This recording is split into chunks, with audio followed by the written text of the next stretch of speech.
So, about 3 months ago, I launched a brand new site for a new client, and that was really, really exciting. It's her first site ever. I think it's doing pretty well. But about a week, maybe even less than a week after we launched it, her boyfriend contacted me. Boyfriends. Her boyfriend contacted me and said, when I do a search for the website, it's showing up fifth or sixth on the page results, on the first page results. Isn't that a bad thing? Shouldn't it be number one? Why is it kind of buried in that first page? Well, look, the boyfriend was doing his job, being nice and looking out for her because he really believes in her. But when it comes to a first site like this one, which is nicely SEO'd, which is being hosted by a great web hosting company, it shows up and performs well in all browsers and devices. Even with that, you can't just have this belief that you will build it and they will come. The hard work, or a lot of the hard work, starts from the launch onward. Okay. You've got to drive traffic to your website. And so, what I thought I would talk about in this video is how you can drive traffic to your website in a very natural, organic, and authentic way. You don't have to game the system. You don't have to turbocharge it or spend a lot of money with an SEO expert unless that's what you really need. But there are really simple, really common sense ways of driving traffic to your website. And so that is what I would like to talk to you about. All right, so let's talk about getting traffic to your website.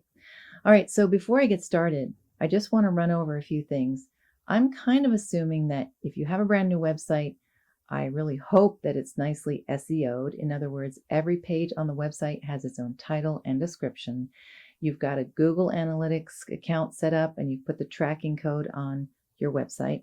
And you also have a sitemap that you've submitted to Google telling it to crawl your new site so that it will be indexed, okay? Assuming that all of that stuff is in place, now we can start talking about driving traffic to your website. So number one, you might be surprised at how simple this suggestion is, but this is, for me, the first step. That is, get out there and tell everyone and anyone you know about your new website. Just get out there and tell them. Friends, family, neighbors, colleagues, former colleagues, clients, former clients, new clients, anyone you know. All right. You've got to just tell them because there are so many other websites out there. You've got to raise awareness of yours, of your brand, of what you do. And here's a pro tip. I'm going to repeat this as well a few times.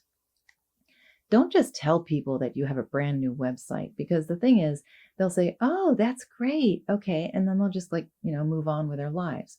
What you want to do is give them something very similar to maybe your elevator pitch or your elevator pitch itself.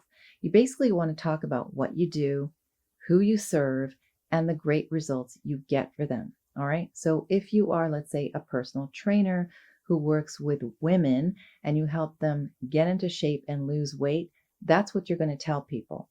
I'm a personal trainer. I help women. I only work with women and I help them get in shape and lose weight and live a great life. And by the way, you can find out more on, guess what? My new website. All right. So that's one way of driving people there. You want to tell them what they do because then there's something in it for them, right? And if you're talking to someone who doesn't fit that demographic or that ideal client, maybe they will tell someone they know who is looking for your services. Now, number two, once you've started telling everyone you know, you want to repeat this on social media. And I know for many professional services providers, the thought or the term social media is a real turnoff. They go, oh my God, do I really have to? Oh, I hate Twitter. I hate Instagram, whatever. No. If you are on LinkedIn and Facebook and you're okay with that, keep using them. But just remember, always talk about your ideal clients, always talk about their problems, always talk about how you solve them, and then point them to your website, okay? You say, look, we've helped so many people save for retirement and they started with almost nothing, but now they've got a lot. Here's how we did it in the case of this person. Check out the case study on our brand new website. Things like that, okay? So you're not just telling people, I have a new website. That doesn't really mean that much to people. You want to tell them what you do and how good you are at it, okay? Number three, if you don't already have a really good newsletter going, oh, please get one started, because an email marketing list is a group of people who have agreed to, they volunteered to hear from you, to let you send them emails.